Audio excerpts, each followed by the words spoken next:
Thanks for inviting us in. It's now 6 o'clock and we begin this Friday night with breaking news. A man is now in critical condition after a water rescue in Noblesville. All of this unfolding in a neighborhood near 196th and Hague Road.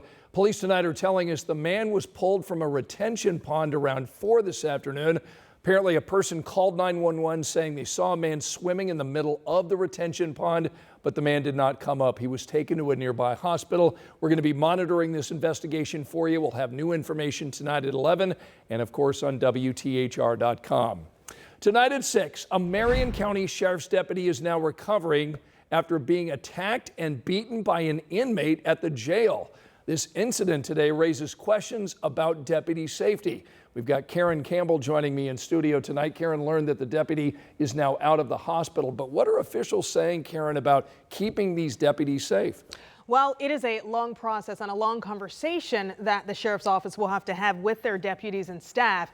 And thankfully, we've been told that the deputy is at home recovering from her injuries. And the sheriff's office tells us this incident highlights the dangers correctional officers face every day. An assault inside the Marion County Jail Thursday afternoon.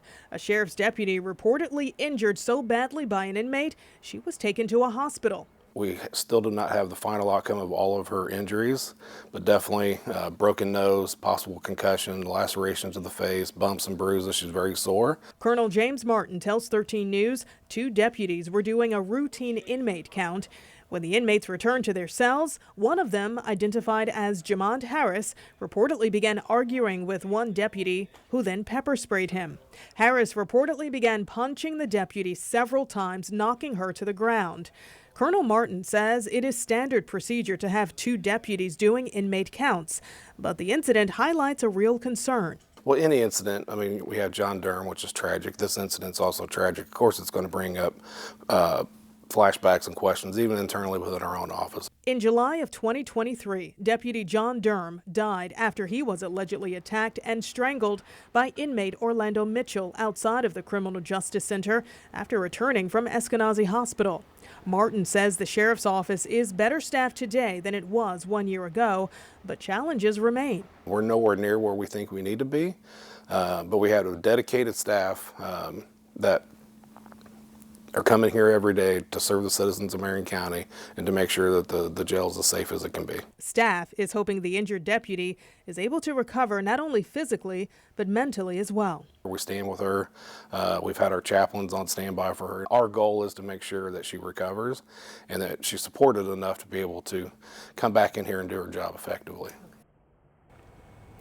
And Scott, Harris is in jail on charges of robbery, possession of or dealing narcotics, and possession of a weapon as a violent felon. So we know that the sheriff's office plans to seek assault charges. They just have to go through the Marion County Prosecutor's Office. And we hope that deputy continues the recovery. Yeah, exactly. All right, Karen, thanks so much. You may see more police patrolling our streets over the weekend, all in an effort to stop the growing number of spinning events and street takeovers that we've been seeing here in Indianapolis. Tonight at 6, our Rich Nye has the warning from IMPD and state police. Here at English and Emerson Avenues, you can still see the tire marks in the intersection from last weekend's spinning event. IMPD and Indiana State Police are promising increased patrols this weekend to prevent more of that. This is surveillance video of that street takeover with a car spinning in the middle of that intersection early Monday morning. Then the crowd set the street on fire. The message has been clear. This cannot go on in our city. Our officers are already busy enough and they should not have to be dealing with this. This is not a good thing for you to do. And not only that, it's dangerous to be doing it. So hopefully folks take heed to the message and not allow it to happen. On Monday, a new proposed ordinance goes before the City County Council addressing spinning, street takeovers and racing, and motorcycle stunting. Drivers and participants would face a $250 fine. Spectators could be fined $100. Vehicles involved would be impounded at least 30 days. In Indianapolis, Rich Nye, 13 News. We are keeping a close eye on our radar on this Friday night because we are seeing some isolated storms out there. We've got Matt Standridge in for Angela tonight. So Matt, what's happening and how many of these storms are you following right now? Yeah, Sean, we're starting to see them bubble up all over. There's 2 good cells, but there's about 3 or 4 more that are trying to develop right now along this front. It is trying to push into Indiana. We haven't had anything to track in a long time, but now we're watching some of these downpours slowly move to the south and east. At times, they can turn severe. We just had a new severe one in Illinois. We had one outside of Fort Wayne. So at any time, one of these cells could quickly get a little bit beefier. We've had a couple pockets of some hail and a little bit of wind there in Kokomo with the cell that just came through Howard County. Let's zoom in a little bit closer.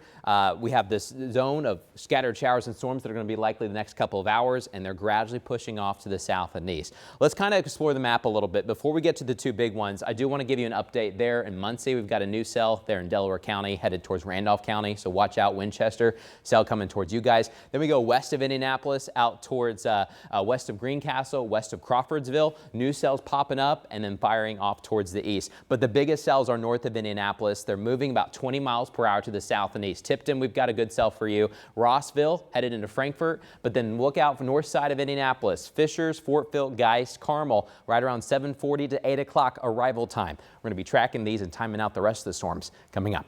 All right, Matt, thanks so much. And you can track these rain chances in your neighborhood by downloading our 13 Weather app. It's got the interactive radar. It's a free download. You can get it in the App Store right now. Tonight at 6, a career center instructor in Shelby County is behind bars after allegedly having sex with one of his students. We've got Anna Chalker in the studio tonight. She's been looking through the court documents. So, Anna, what have you learned? Well, Scott, we learned police say this relationship between that student and an instructor, it lasted over a year.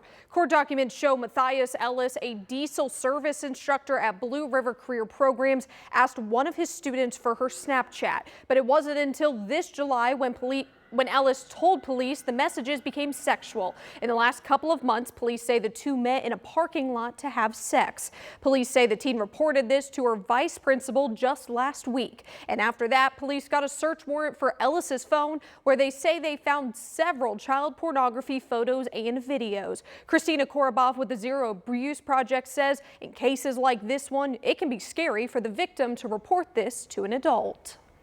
Some point, the child realizes, I don't want this, but they feel completely out of control in this situation because the person they are with is an adult and they feel very powerless to stop what is going on. So I just want to commend her bravery in coming forward. Koroboff says if a victim is afraid to come forward, it is important for their friends or even another adult to report any possible child seduction. And during this investigation, police learned Ellis allegedly stole engines and other items belonging to the program and sold them on Facebook Marketplace. Now Ellis faces several counts of child seduction, possession of child pornography, and theft charges.